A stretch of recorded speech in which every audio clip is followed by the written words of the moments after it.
Operation सिंदूर ने पाकिस्तान को लाल कर दिया है। भारतीय सेना ने पाकिस्तान के कई शहरों में वो तांडव मचाया है जिससे पाकिस्तानी सेना में भगदड़ सी मच गई है। भारत ने जल, थल और नभ तीनों जगहों से पाकिस्तान पर ऐसा कड़ा प्रहार किया है कि शहबाज शरीफ सरकार की घिघी बंद गई है। पाक आर्मी जनरल असीम मुनीर, जो भारत को आंखें दिखा रहा था, अब खुद अपनी ही आवाम से आंखें नहीं मिला पा रहा।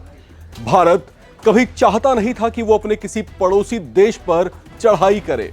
पहले हमला करने की हमारी फितरत भी नहीं है। भारत बार बार पाकिस्तान को सालों से आगाह कर रहा था कि अपनी धरती से ऑपरेट, कमांड और ट्रिगर की जा रही भारत विरोधी आतंकी गतिविधियों को बंद करे।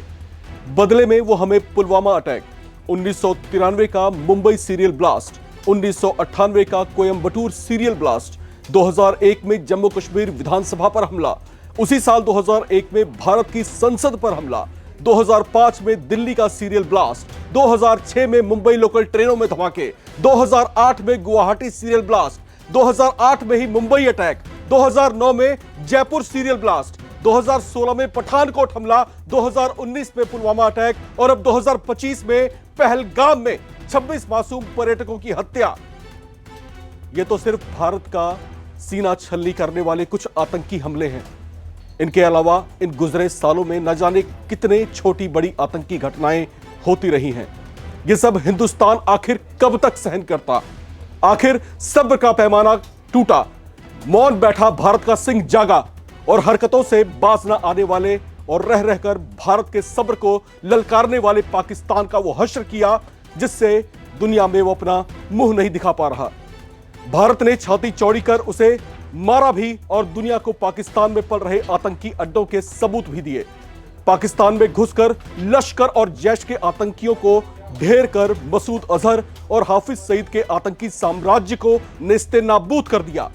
रात के घनघोर स्याह काले मरणासन्न मौन आकाश में गगन गर्जना करते हुए भारत के लड़ाकू जहाजों ने जब पाकिस्तान के आसमान में गोले दागे तो उसकी गगनभेदी गर्जना से पाकिस्तान थरथरा उठा। मिनटों में भारत ने पाकिस्तान के कई शहरों में उसके बाद तबाही का वो मंजर दिखाया जो उसने कभी नहीं देखा था।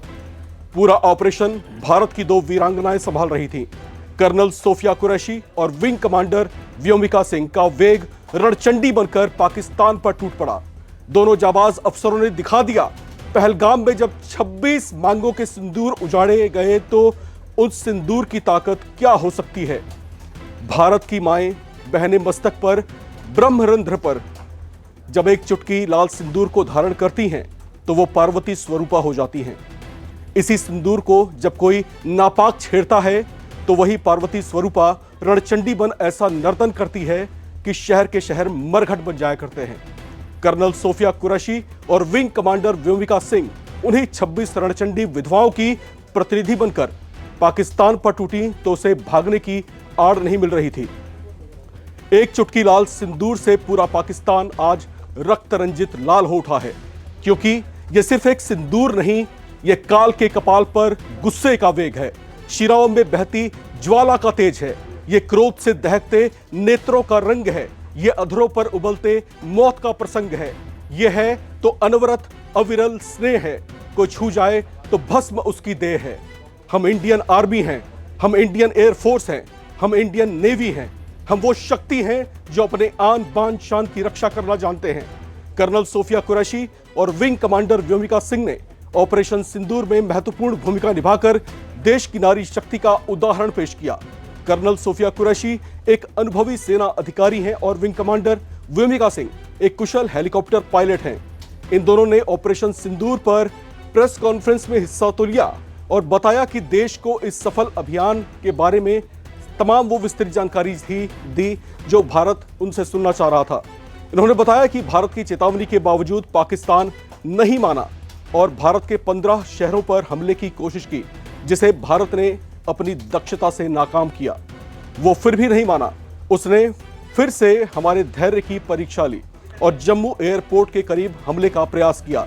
ऐसा लगा जैसे वो हमारे सिविलियंस पर टारगेट करने की कोशिशें कर रहा था। लिहाजा भारतीय सेना ने इसके बाद वो किया जिसका पाकिस्तान भूखा था। भारत ने जवाबी कार्रवाई करते हुए लाहौर, सियालकोट, कराची और रावलपिंडी जैसे शहरों में भी ऑपरेशंस को अंजाम दिया। इसके बाद पाकिस्तानी मीडिया में यह शोर सुना गया कि भारतीय सेना पाकिस्तान में घुस आई है। हालांकि तब तक भारत ने ऐसा कुछ भी घोषित नहीं किया था, लेकिन पाकिस्तानी मीडिया लगातार कई मनगढ़ंत दावों वाले शोर मचाने लगा। पाकिस्तान की सड़कों पर यह शोर भी मचने लगा कि घरों में घुस जाएं, बाहर न निकलें, भारतीय फौज आ रही है। यह सब तब हो रहा था जब भारतीय सेना ने सिर्फ जवाबी कार्रवाई शुरू की थी। अभी तो सिंदूर ने रंग दिखाना ही शुरू किया था। तब क्या होता जब भारत पूरे वेग से उस पर टूट पड़ता। पाकिस्तान इतने में ही बौखला उठा है, इतने में ही चित्त दिखाई दे रहा है, इतने में ही धराशायी दिखाई दे रहा है। यह सिर्फ एक छोटा सा ट्रेलर है। यह सिर्फ हमने उसको ये बताने समझाने की कोशिश की है कि हम पर हाथ मत डालो, हाथ तुम्हारे जल जाएंगे। आतंकी गतिविधियों को दशकों से और पिछले कुछ सालों से लगातार भारत सरकार उसको चेतावनी दे रही थी कि अब बंद करो, अब बंद करो, अब बंद कर दो। लेकिन पाकिस्तान शायद मौत से खेलने का आदी है। वो शायद भारत का वो रूप देखना चाहता था जो भारत उसको दिखाना नहीं चाह रहा था।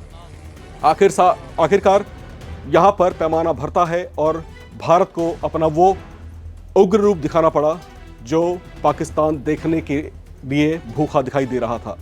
बहरहाल यहाँ पर जो हालात हैं और जिस तरीके से गतिरोध यहाँ पर चल रहे हैं, अगर पाकिस्तान ने दोबारा कोई हिमाकत की या फिर दोबारा से भारत पर हाथ डालने की कोशिश की तो भारत पूरी तरीके से तैनात बैठा है। भारत की तीनों सेनाएं सिर्फ आदेश के इंतजार में हैं। पाकिस्तान धूल में मिट जाएगा। दूसरी महत्वपूर्ण बात यह कि पाकिस्तान इस समय जिस दौर से गुजर रहा है वहां पर अलगाववाद की आग भी भड़की हुई है। पाकिस्तान का जो पश्चिमी छोर है वहां पर सिंध प्रांत में लिबरेशन की आवाज तेज हो गई है। इसके अलावा बलूचिस्तान में BLA या फिर बलूचिस्तान लिबरेशन आर्मी ने अपनी मुहिम को तेज कर दिया है। यहां तक कि वहां के कुछ स्कॉलर्स ने और जो बड़े नेता हैं BLA के, उन्होंने अनौपचारिक तौर से घोषणा भी कर दी है कि अब हम जो है पाकिस्तान से मुक्त हो चुके हैं।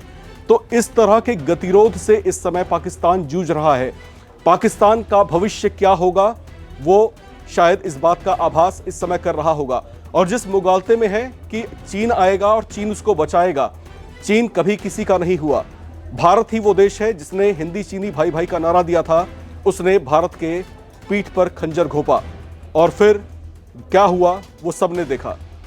आज वही पाकिस्तान चीन की आड़ लेकर भारत को आंखें दिखाने की हिमाकत कर रहा है। चीन भी कान खोलकर सुन ले, भारतीय सेना जब अपने पर आती है तो बड़ी बड़ी शक्तियां धराशायी हो जाती हैं। बहरहाल आज की राम की रिपोर्ट में इतना ही। बाकी तमाम अपडेट्स के लिए आप कहीं जाइएगा नहीं, लगातार बने रहें और देखते रहें NBT ऑनलाइन। नमस्कार।